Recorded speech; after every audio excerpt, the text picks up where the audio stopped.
Welcome to Werley's World, episode 13, everyone. I'd love to give a huge shout out and a big happy birthday to my sister, Brittany Werley, who helps make all these videos possible. Happy birthday, Brittany! Happy 37th birthday, Mommy. Thank you.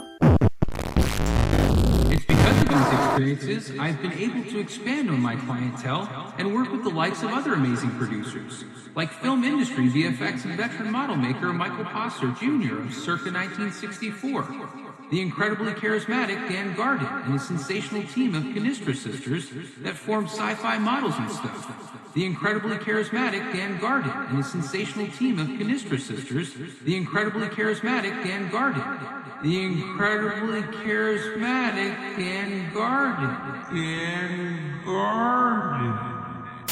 Dan Gardon.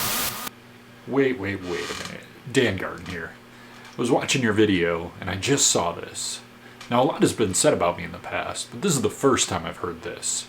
So it's late, I'm really tired, but I gotta get to the bottom of this. So I hopped in my car, and I drove the 8 hours from North Carolina to Pennsylvania.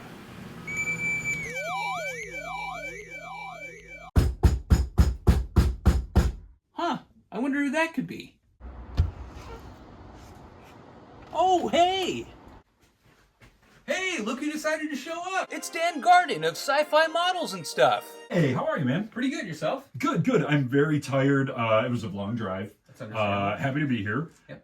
What am I looking at here? What is all this stuff? Well, basically what we're looking at are all the production molds for these beautiful kits here from Sci-Fi Models and Stuff. Why don't you tell us a little bit how we got to this point? So I started my company in 2020. We had some small releases, and by the time 2021 came around, I was really kind of interested in doing something like a little bigger. So I had worked with some kind of like unknown sculptors and done really small projects. And at that time, I really wanted to approach, somebody in the industry. For sure. So I did, and I had the sculpt finished, and I really liked it. But there were some issues with the actual, casting of the final piece and the masters. So I kind of shopped around for a new caster and a new molder, and I really had some difficulties. So I reached out to 2 or 3 people. Yeah. And had some good conversations, but ultimately things didn't work. And I finally found you. Awesome.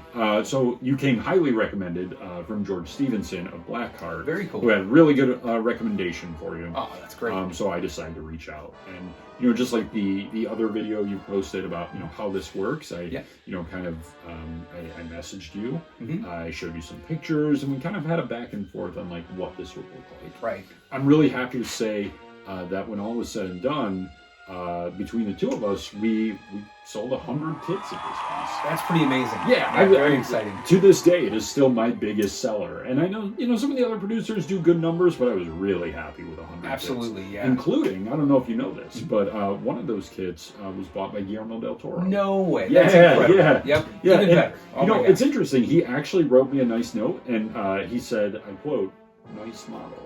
Wow. Yeah, so, personally, I think he probably meant Insane. that to you.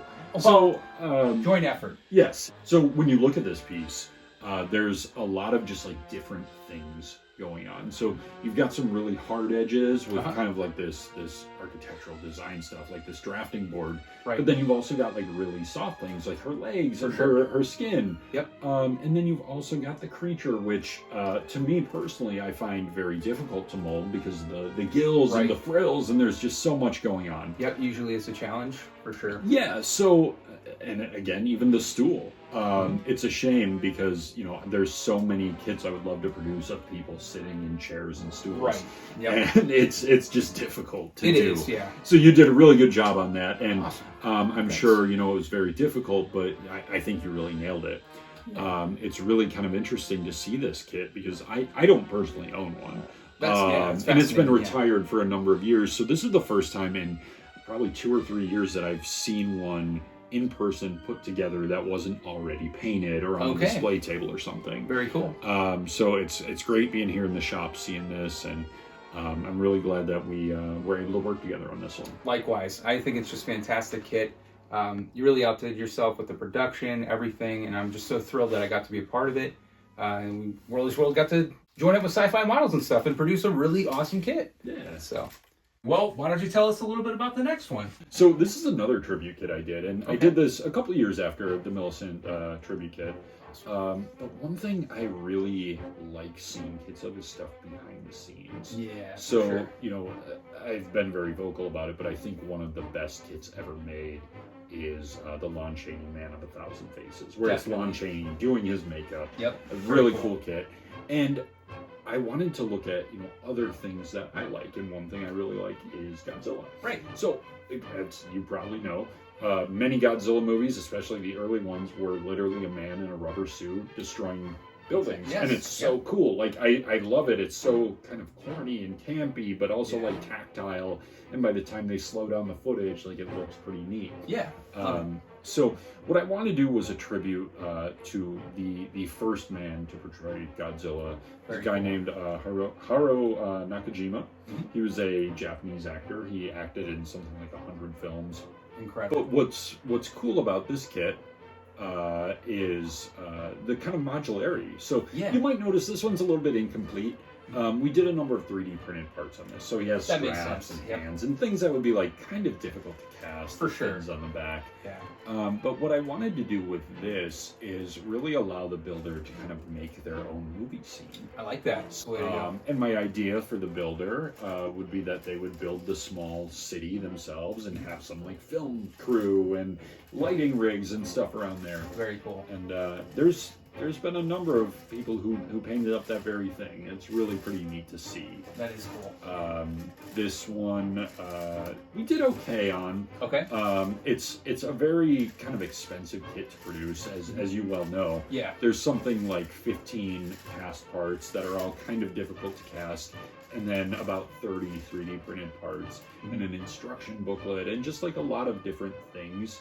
Yeah. So we sold a fairly small number of these, and we did retire it last year at Wonderfest. Okay. This is actually a great time to announce that for anybody watching this video. I'm actually bringing this back into production with Bradley. That's exciting. Yeah. Did you know about that yet? Well, maybe we talked about it. Okay. But it's still pretty exciting. So we're gonna do just a small number. They will be available at Wonderfest, and hopefully we're retiring this one for real after that one. So if this has been something that you've been wanting to get your hands on, now's a really good time, because you probably won't have that opportunity for much longer. Good to know. Very cool. Can you tell us about the next one? So Bradley, I know you do a lot of work with Jeff Yeager stuff, either through Pestilence Lab or Blackheart, or I think even Jeff Yeager himself sometimes. Yeah, sometimes. So, I mean, you know his reputation more than most people in the industry.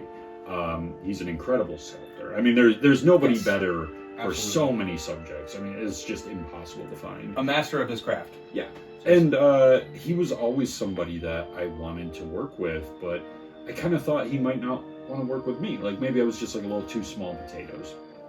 Luckily, that was not the case. Right. So I reached out to him, I think in 2023. Okay. About doing a Vincent Price kit, which is cool. You know, very different from some of the other stuff I do and some of the other stuff that you've like molded and cast from me. For sure, yeah.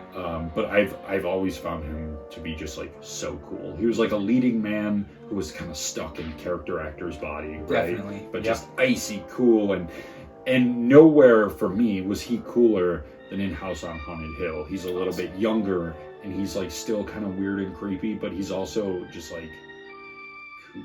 Yeah, super cool. So I wanted to do a kit of that.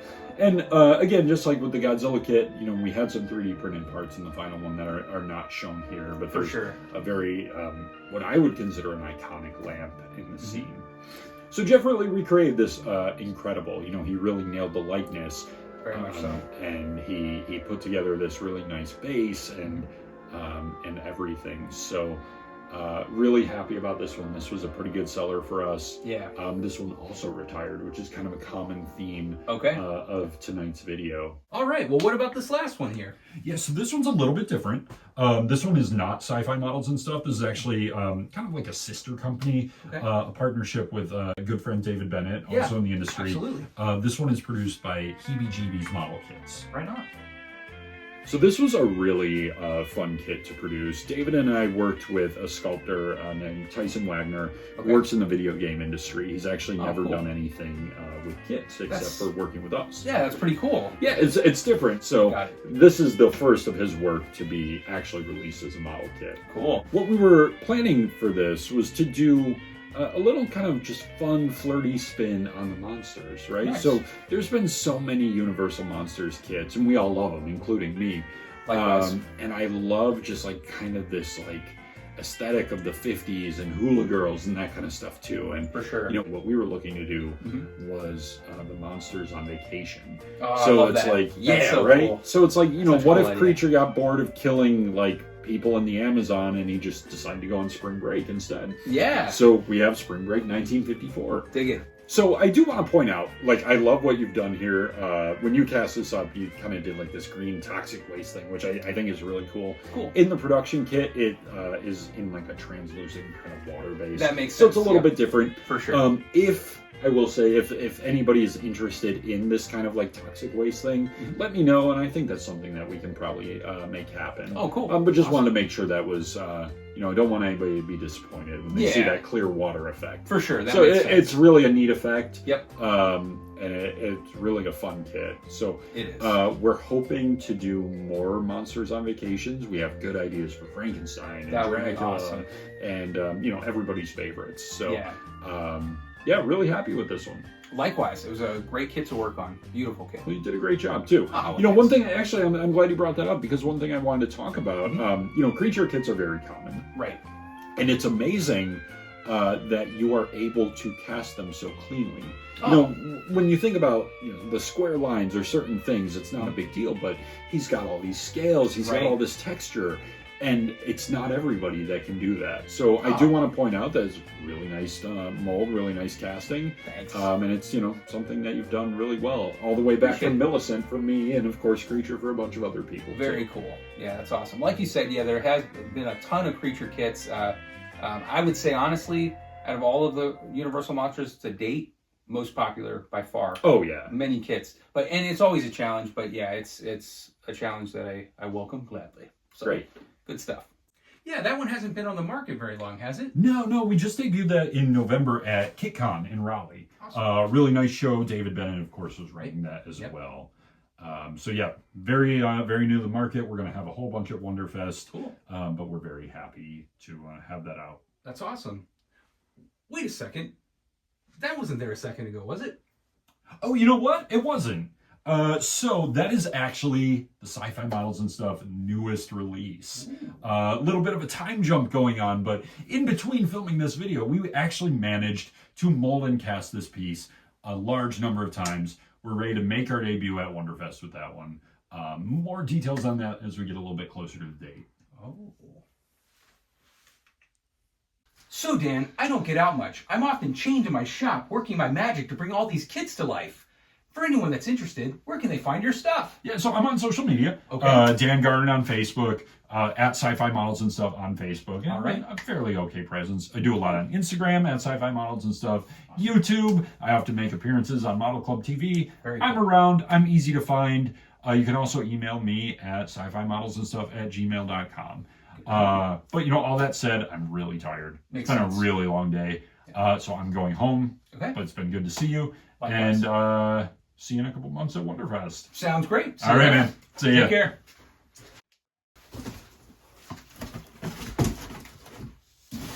Wait a second.